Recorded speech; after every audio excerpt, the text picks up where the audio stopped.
Number of the Stars, Chapter 15. My dogs smell meat. Anne-Marie's mind raced. She remembered what her mother had said. If anyone stops you, you must pretend to be nothing more than a silly little girl. She stared at the soldiers. She remembered how she had stared at the others, frightened, when they had stopped her on the street. Kirsty hadn't been frightened. Kirsty had been, well, nothing more than a silly little girl, angered because the soldier had touched her hair that afternoon. She had known nothing of danger, and the soldier had been amused by her. Anne-Marie willed herself with all her being to behave as Kirsty would. "Good morning," she said carefully to the soldiers. They looked her up and down in silence. Both dogs were tense and alert. The two soldiers who held the leashes wore thick gloves. "What are you doing here?" one of them asked. Anne-Marie held out her basket with the thick loaf of bread visible. "My Uncle Henrik forgot his lunch, and I'm taking it to him. He's a fisherman." The soldiers were looking around. Their eyes glanced behind her and scanned the bushes on either side. "Are you alone?" one asked. Anne-Marie nodded. "Yes," she said. One of the dogs growled, but she noticed that both dogs were looking at the lunch basket. One soldier stepped forward. The other, and the two holding the dogs, remained where they were. "You came out before daybreak just to bring a lunch? Why doesn't your uncle eat fish?" What would Kirsty reply?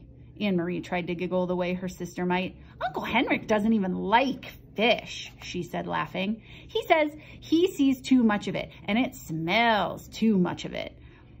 Anyway, he wouldn't eat it raw." She made a face. "Well, I suppose he would if he were starving, but Uncle Henrik always has bread and cheese for lunch."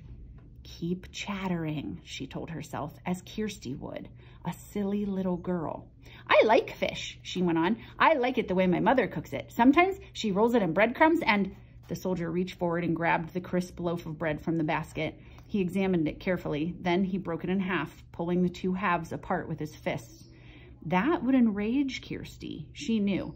"Don't!" she said angrily. "That's Uncle Henrik's bread. My mother baked it." The soldier ignored her. He tossed the two halves of the loaf to the ground, one half in front of each dog. They consumed it, each snapping at the bread and gulping it so that it was gone in an instant. "Have you seen anyone in the woods?" The soldier barked the question at her. "No, only you." Anne-Marie stared at him. "What are you doing in the woods anyway?"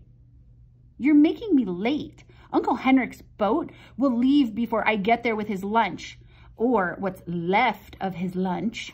The soldier picked up the wedge of cheese. He turned it over in his hand. He turned it to the three behind him and asked them something in their own language. One of them answered, "9," in a bored tone. Anne-Marie recognized the word. The man had replied, "No." He had probably been asked, Anne-Marie thought, "Do you want this?" Or perhaps, "Should I give this to the dogs?" The soldier continued to hold the cheese. He tossed it back and forth between his hands. Anne-Marie gave an exasperated sigh. "Could I go now, please?" she asked impatiently. The soldier reached for the apple. He noted its brown spots and made a face of disgust. "No meat?" he asked, glancing at the basket and the napkin that lay in its bottom. Anne-Marie gave him a withering look. "You know we have no meat," she said insolently. "Your army eats all of Denmark's meat." "Please, please," she implored in her mind, "don't lift the napkin." The soldier laughed. He dropped the bruised apple on the ground. One of the dogs leaned forward, pulling at his leash, sniffed the apple, and stepped back. But both dogs still looked intently at the basket, their ears alert, their mouths open. Saliva glistened on their smooth pink gums. "My dogs smell meat," the soldier said. "They smell squirrels in the woods," Anne-Marie responded. "You should take them hunting."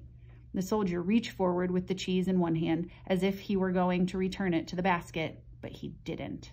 Instead, he pulled out the flowered cotton napkin. Anne-Marie froze. "Your uncle has a pretty little lunch," the soldier said scornfully, crumpling the napkin around the cheese in his hand. "Like a woman," he added with contempt. Then his eyes locked on the basket. He handed the cheese and napkin to the soldier beside him. "What's that?" "There, in the bottom," he asked in a different, tenser voice. What would Kirsty do? Anne-Marie stamped her foot. Suddenly, to her own surprise, she began to cry. "I don't don't know, she said, her voice choked. My mother's going to be angry that you stopped me and made me late, and you've completely ruined Uncle Henrichs' lunch, so now he'll be mad at me too. The dogs whined and struggled against the leashes, nosing forward to the basket. One of the other soldiers muttered something in German. The soldier took out the packet.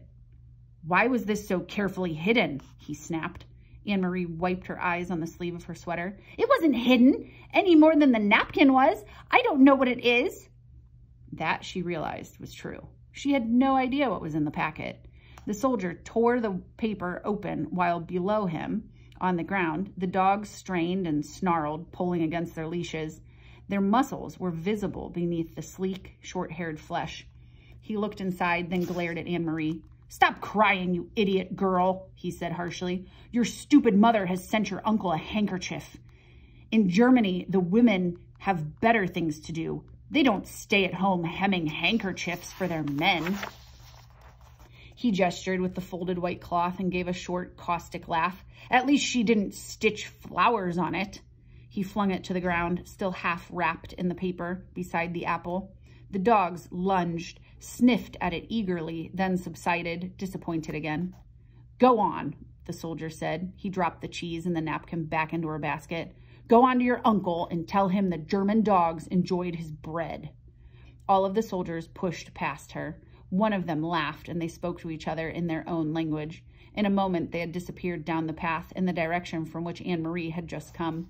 Quickly, she picked up the apple and the opened packet with the white handkerchief inside. She put them into the basket and ran around the bend toward the harbor, where the morning sky was now bright with early sun, and some of the boat engines were starting their strident din. The Ingeborg was still there, by the dock, and Uncle Henrik was there, his light hair wind-blown and bright as he knelt by the nets. Anne-Marie called to him, and he came to the side, his face worried when she recognized her on the dock. She handed the basket across. Mama sent your lunch, she said, her voice quavering. But soldiers stopped me and they took your bread. She didn't dare tell him more. Henrik glanced quickly into the basket. She could see the look of relief on his face and knew that it was because he saw that the packet was there, even though it was torn open. Thank you, he said, and the relief was evident in his voice. Anne-Marie looked quickly around the familiar small boat. She could see down the passageway into the empty cabin. There was no sign of the Rosens or the others. Uncle Henrik followed her eyes and her puzzled look. All is well, he said softly. Don't worry. Everything is all right. I wasn't sure, he said, but now, he eyed the basket in his hands. Because of you, Anne-Marie, everything is all right. You run home now and tell your mama not to worry. I will see you this evening. He grinned at her suddenly. They took my bread, eh? He said. I hope they choke on it.